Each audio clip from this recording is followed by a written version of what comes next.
Chapter 9. The evening of the betrothal.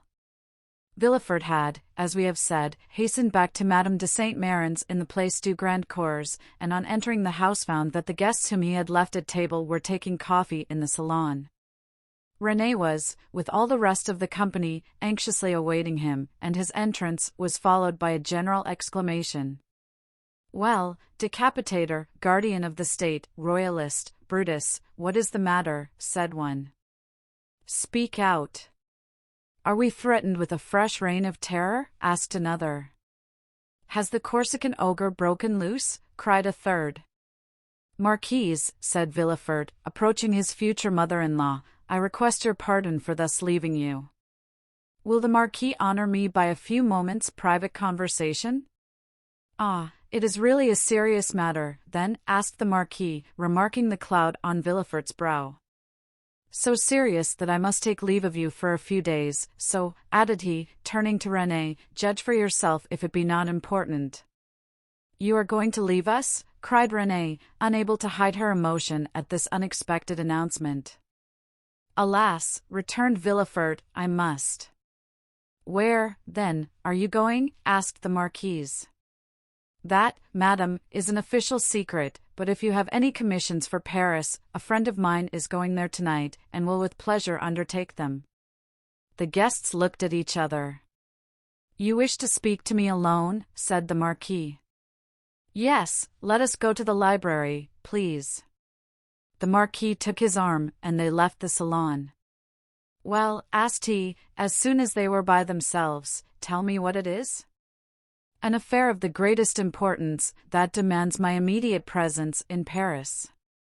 "Now, excuse the indiscretion, Marquis, but have you any landed property?" "All my fortune is in the funds, 700,000 or 800,000 francs." "Then sell out, Marquis, or you will lose it all." "But how can I sell out here?" "You have a broker, have you not?" "Yes." "Then give me a letter to him, and tell him to sell out without an instant's delay. Perhaps even now I shall arrive too late." "The deuce you say," replied the Marquis, "let us lose no time, then." And, sitting down, he wrote a letter to his broker, ordering him to sell out at the market price. "Now, then," said Villefort, placing the letter in his pocketbook, "I must have another." "To whom?" "To the king." "To the king?" "Yes."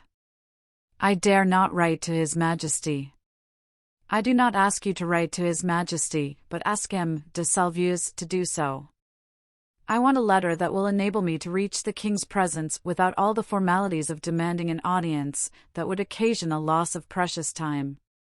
But address yourself to the Keeper of the Seals. He has the right of entry at the Tuileries, and can procure you audience at any hour of the day or night."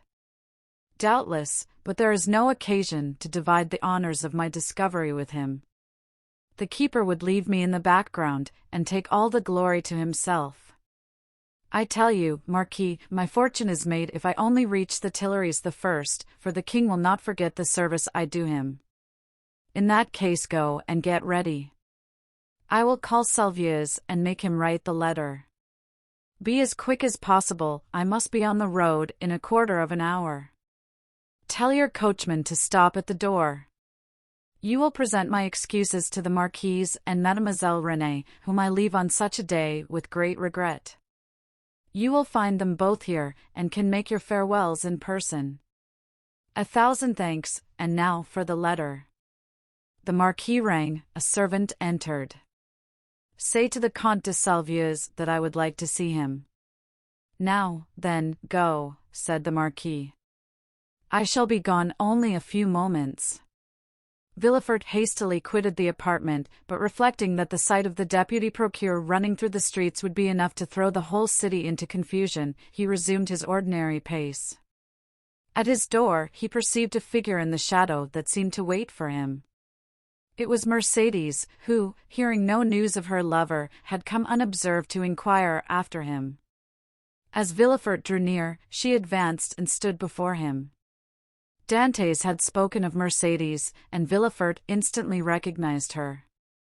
Her beauty and high bearing surprised him, and when she inquired what had become of her lover, it seemed to him that she was the judge, and he the accused. "The young man you speak of," said Villefort abruptly, "is a great criminal, and I can do nothing for him, mademoiselle." Mercédès burst into tears, and, as Villefort strove to pass her, again addressed him. "But, at least, tell me where he is, that I may know whether he is alive or dead," said she.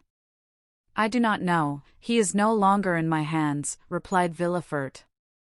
And desirous of putting an end to the interview, he pushed by her, and closed the door, as if to exclude the pain he felt.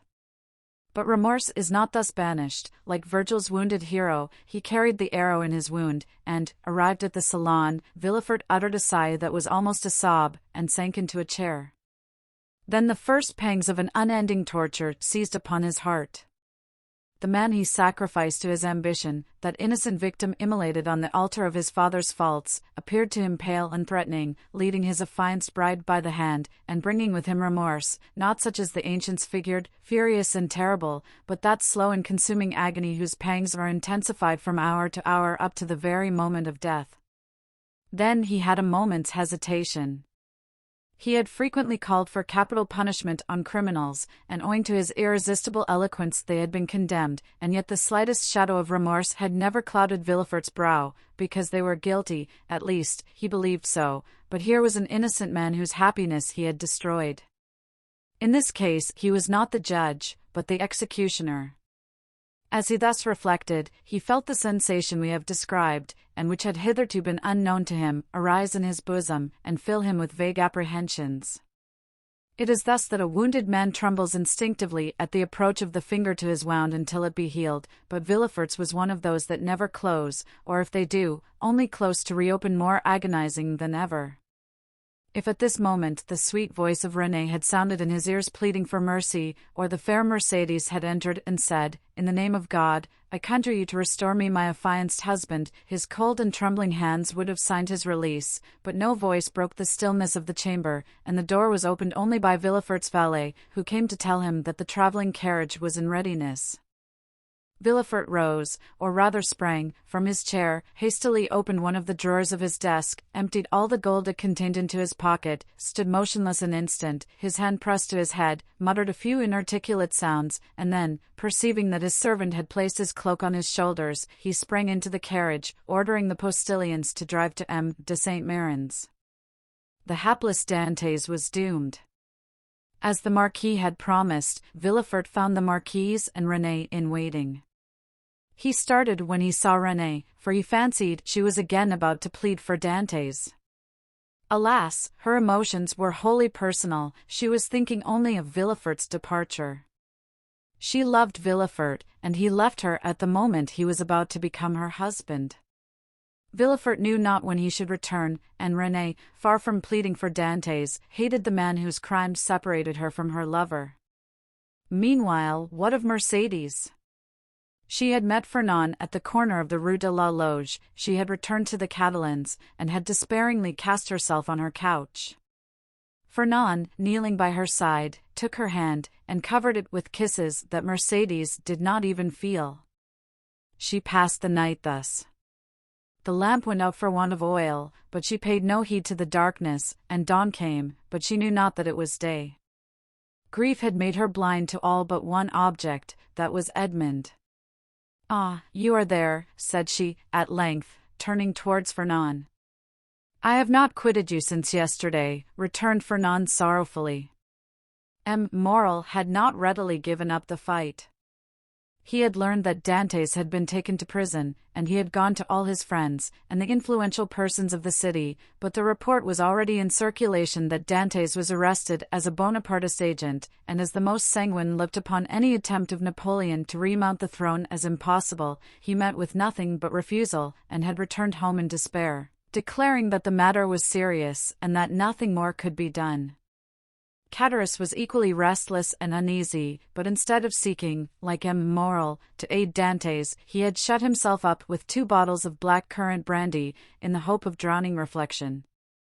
But he did not succeed, and became too intoxicated to fetch any more drink, and yet not so intoxicated as to forget what had happened. With his elbows on the table he sat between the two empty bottles, while spectres danced in the light of the unsnuffed candle, spectres such as Hoffman strews over his punch-drenched pages, like black, fantastic dust.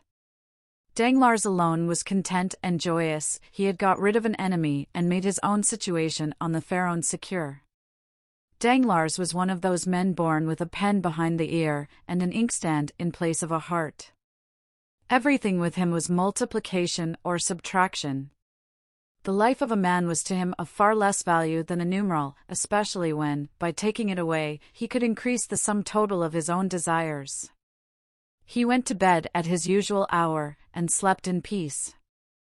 Villefort, after having received M. de Salvieux's letter, embraced Renée, kissed the Marquise's hand, and shaken that of the Marquis, started for Paris along the Aix road.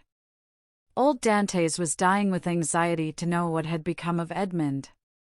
But we know very well what had become of Edmond.